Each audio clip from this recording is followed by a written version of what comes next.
சிவாய நம. திருச்சிற்றம்பலம். தென்னாடுடைய சிவனை போற்றி, எந்நாட்டவர்க்கும் இறைவா போற்றி. அருள்மிகு நால்வர் பொற்றால் எம் உயிர் துணையே. பெரும்பற்ற புலியூரானை பேசாத நாளெல்லாம் பிறவா நாளே என்ற அருள் சிந்தனையில் இன்று நாம் சிந்திக்க இருப்பது அருள் திரு திருஞான சம்பந்த பெருமானார் அருளிச் செய்த திருவையாறு 1ஆம் திருமுறையிலிருந்து ஒரு பாடலை இப்பொழுது நாம் சிந்திக்கப் போகிறோம். இந்த பாடல்ல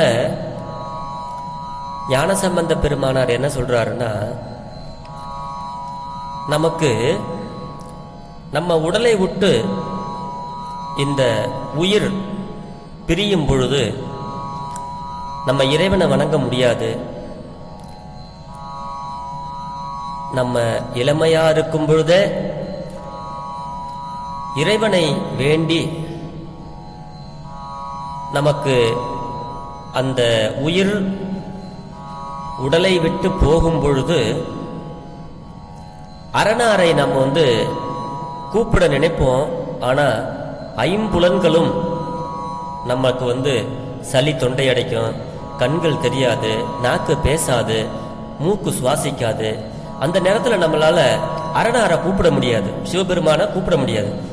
அதனால நீங்க நல்லா இருக்கும் பொழுதே சிவபெருமானை போய் வணங்குங்க. உங்களுக்கு மறுமைக்கும் இம்மைக்கும் தேவையானதை நல்லா இருக்கும் பொழுதே நீங்க சேர்த்து வச்சுக்குங்கன்னு பெருமானார் இந்த பாடல்ல நமக்கெல்லாம் ஞானசம்பந்த பெருமானார் அழகாக அவர் திருவையாற்றிலே கண்ட காட்சியை இங்கு பதிவு செய்கிறார். தெரிந்த வரையில் இந்த பாடலை பாடி உங்களோடு பொருள் பகிர்கிறேன். திருச்சிற்றம்பலம். புலனைந்தும் பொறிகளங்கி நெறிமயங்கி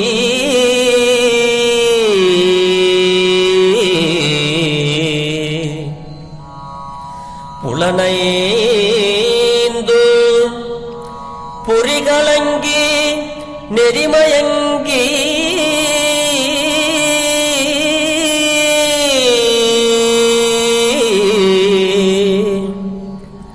அறிவு அழிந்திட்டு ஐமேல் உந்தி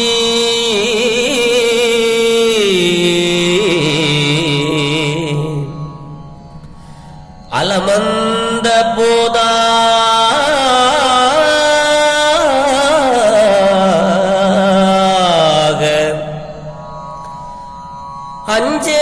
அஞ்சேல் அஞ்சேல் என்று அருள் செய்வான்.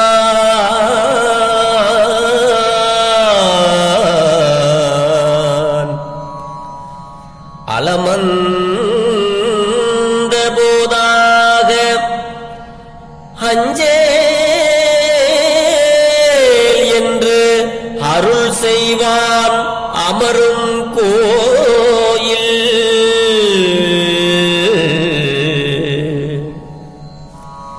வலம் வந்த மடவார்கள் நடமாட முழவு அதிர மழை என்று அஞ்சி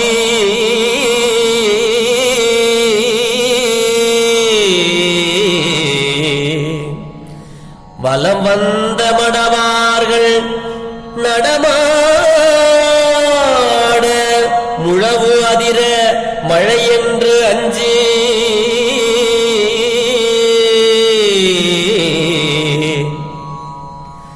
சிலமந்தி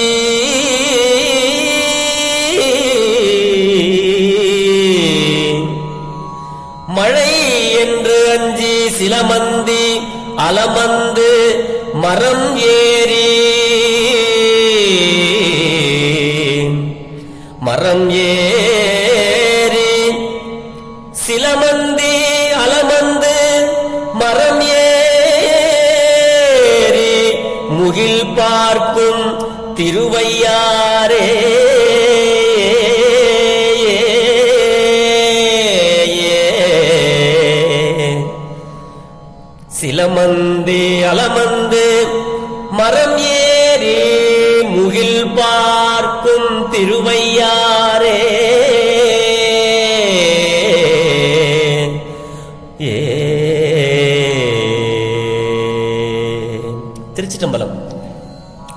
ஐம்பொறிகள் மெய், வாய், கண், மூக்கு, காது. நெறிமயங்கி அப்படின்னா வழி மாறி. இந்த ஐ அப்படின்னா சளி, காபம். மேல் உந்தின்னா தொண்டைய அடைக்கும். மேல் உந்தின்னா தொண்டைய அடைத்து. அலமந்து அப்படின்னா செய்வது அறியாமல் திகைத்துன்னு அர்த்தம். மடவார்கள் அப்படின்னா பெண்கள். முழவு அப்படின்னா மிருதங்கம். சில மந்தி அப்படின்னா சில குரங்குகள். முகில் பார்க்கும் அப்படின்னா மரத்துல ஏறி மேகத்தை பார்க்குதான். சுவாமி இந்த பாட்டுல பொருளை என்ன சொல்றாங்கன்னா விரிவா நம்ம பார்க்கணும். பசி எடுக்கிறதுக்கு முன்னாடியே உணவை தயார் செய்து கொள்ள வேண்டும். தாகம் எடுப்பதற்கு முன்னதாகவே தண்ணீரை சேகரித்து வைத்துக் கொள்ள வேண்டும். இரவு காலத்திற்கு வேண்டியதை பகல் காலத்தில் தேடி வைத்துக் கொள்ள வேண்டும். அதுதான் புத்திசாலித்தனம். அதை போல முதுமைக்கு வேண்டியனவற்றை இளமையில் தேடிக்கொள்ள வேண்டும். மறுமைக்கு வேண்டியதை இம்மையில் தேடிக்கொள்ள வேண்டும். இதுதான் அறிவு உடையோர் செய்கின்ற செயல். பிறப்பு உண்டானால் இறப்பு நிச்சயம் உண்டு. பிறப்பும் இறப்பும் இல்லாதவர் சிவபெருமானார் ஒருவர் மட்டுமே. இதை நாம் நன்றாக தெரிந்து கொள்ள வேண்டும். இரவாமல் இருக்க ஒரு வழி உண்டு. அது என்ன வழி அப்படின்னா, பிறவாமையை பெற்றுவிட்டால் இரவாமல் இருக்கலாம். அதனால்தான் சான்றோர்கள் இறைவனிடம் பிறவாத வரம் கேட்டார்கள். இரவாத வரம் கேட்கவில்லை, பிறவாத வரம் கேட்டார்கள். மரணத்திற்கு பயப்படுவது அறிவுடைமை ஆகாது. மரணத்திற்கு முன் நாம் சில வேலைகளை செய்து வைக்க வேண்டும் என்கிறார் நம்மளுடைய ஞானப்பால் உண்ட திருஞான சம்பந்த சுவாமிகள். பிறவாமையை பெறுவதற்கு இறைவர் கொடுத்த ஒரு கருவி இந்த உடம்பு. இந்த உடம்பாகிய கருவியை கொண்டு இறைவரை வழிபட்டு அவர் அருளை பெற்றுவிட வேண்டும் என்கிறார். அப்படி இறையருளை பெற்றுவிட்டால் இந்த உடம்பு வேண்டியதில்லை. மாடி மேல் ஏறுவதற்கு உதவும் ஒரு கருவி ஏணி. ஏணி மீது ஏறி மாடியை அடைந்த பிறகு ஏணி தேவையில்லை தானே?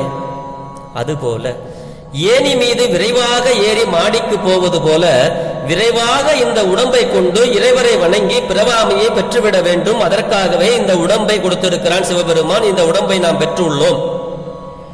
இப்படி இறையருளை பெற முயலாதவர்கள் முடிவில் யமனுடைய பாசக்கயிற்றால் வீழ்த்தப்பட்டு அழிவார். அவ்வாறு யமன் வரும்பொழுது உடம்பு, வாய், கண், மூக்கு, காது என்னும் ஐம்பொறிகளும் சுவை, ஒளி, ஊறு, உருவம், வாசனை முதலிய ஐம்புலன்களும் கதி கலங்கி விடும். எதுவும் வேலை செய்யாது. அறிவு வேலை செய்யாது. கோழை அப்படின்னா சளி. சளி தொண்டைய அடைக்கும். வாய் குழறும். அப்படியே எதை நம்ம சிவசிவான்னு சொல்ல நினைக்கிறோம்னா அது சொல்ல முடியாது. இப்ப சிவபெருமானேன்னு சொல்ல முடிக்கணும்னா அதை கூற முடியாது. அப்ப நம்ம வேதனைப்படுவோம். ஐயோ இப்ப வரலையே. சாகும்போது சங்கரா சங்கரானா வருமானா? வரமாட்டான். அது இளமையிலிருந்தே இந்த வார்த்தையை சொல்லி பழகினால்தான் சங்கராங்கிற வார்த்தை சாகும் பொழுதும் வரும். அந்த மாதிரி நம்ம அந்த யமன் பாசகத்தை போட்டு உயிரெடுக்கும் போது இதெல்லாம் நமக்கு உடம்பு வேலை செய்யாது. அதுக்காக என்ன பண்ணணும்னா முன்னாடியே நம்ம இதெல்லாம் நல்ல இளமையிலேயே நம்ம எல்லாம் சேர்த்து வச்சுக்கணும். நம்ம பெருமானை கும்பிடணுங்கிறாரு. இந்த குரங்குகள் என்ன பண்ணுதா, குரங்குக்கு இருக்கின்ற அறிவு கூட மக்கள் சிலருக்கு இல்லையே அப்படின்னு வேதனைப்படுகிறார் திருஞான சம்பந்த சுவாமிகள். ஞானசம்பந்த பெருமானார் திருவையாறு தலத்திற்கு செல்கிறார். சென்ற சம்பந்த பெருமானார் அங்கு கண்ட காட்சியை நமக்கு அழகாக எடுத்துரைப்பதுதான் இந்த பாடல். திருவையாற்று பெருமானாரை வணங்குவதற்கு வந்த மகளிர்கள் திருவையாற்று பெருமானாரை அந்த சுவாமிய வணங்க வந்த மகளிர்கள் நடனமாடினார்களாம் பெருமான் முன்னாடி. அவங்க நடனத்திற்கு ஏற்ப மத்தளம் முழங்கியதாம். அப்படி ஆடினார்கள். அவ்வளவு சத்தமாக முழங்கியது மத்தளம். இந்த ஒளியை கேட்ட சில குரங்குகள் மேகம் இடிக்கின்றன போலும் என்று எண்ணி மழை வருமோ அப்படி என்று அஞ்சி மரத்தின் மீது ஏறி மேகங்களை பார்த்தனவாம். ஒரு சில குரங்குகள் இப்படி சில குரங்குகள் தான் பார்த்தனவாம். பல குரங்குகளுக்கு அந்த அறிவு கூட எட்டவில்லை. குரங்கே மழை வரும் என்று அஞ்சி மரம் ஏறி முகில் பார்க்கும் அந்த தீமையில இருந்து விலக முற்பட்டது என்றால், மனிதனாக பிறந்த நாம் மரணம் வருவதற்கு முன்பாகவே திருவையாற்று பெருமானாருடைய திருவடியை அடைய வேண்டுமா? என்ன திருவடியை அடைய வேண்டாமா? அதைத்தான் சொல்றாரு. சீக்கிரமாவே போய் திருவையாற்றுல இருக்கிற சிவபெருமானாருடைய திருவடியை அடையுங்கள் அப்படிங்கிறாரு. அவ்வாறு அவரை அடைந்தவருக்கு இறுதி வரும் பொழுது அஞ்சேல் என்று சிவபெருமானார் அருள் செய்வார். அததான் சொல்றாரு சுவாமி.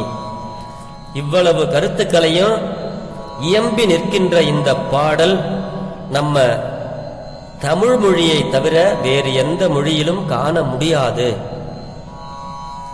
அடைந்தார்க்கு அஞ்சேல் என்று அருளும் சிவபெருமானாரை இடைவிடாது நினைந்து பிறவியாகிய துன்பத்தை நீக்குவோமாக. அதுக்காக இந்த பாடலை திருஞான சம்பந்த பெருமானார் நமக்காக அருளிச் செய்திருக்கிறார். புலனைந்தும் பொறிகளங்கி நெறிமயங்கி அறிவழிந்திட்டு ஐமேல் உந்தி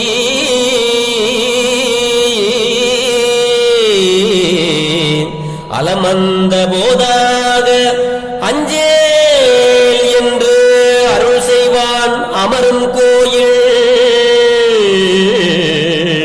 வலம் வந்த மடவார்கள் நடமாட முழவதிர மழையென்று அஞ்சி சிலமந்தி அலமந்து மரம் ஏறி முகில் பார்க்கோ திருவையாரே.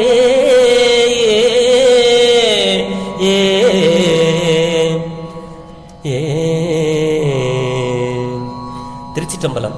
இது போன்ற பாடல்களை உள்ளம் உருகி பொருள் உணர்ந்து சிவபெருமானாரிடத்திலே நாம் விண்ணப்பம் செய்து வாழ்வில் அழைத்து இம்மைக்கும் மறுமைக்கும் தேவையான அருளை பெற்று நலமோடு வாழ்வோம் என்று சொல்லி பெரும்பற்ற புலியூரானை பேசாத நாளெல்லாம் பிறவா நாளே என்ற அருள் சிந்தனையை நிறைவு செய்கிறேன். பிழை ஏதிருந்தாலும் பிழை பொறுக்கும் பெருமானின் அடியார்களாகிய நீங்கள் என் பிழையை பொறுத்துள்ள வேண்டும். சிவா. திருச்சிற்றம்பலம்.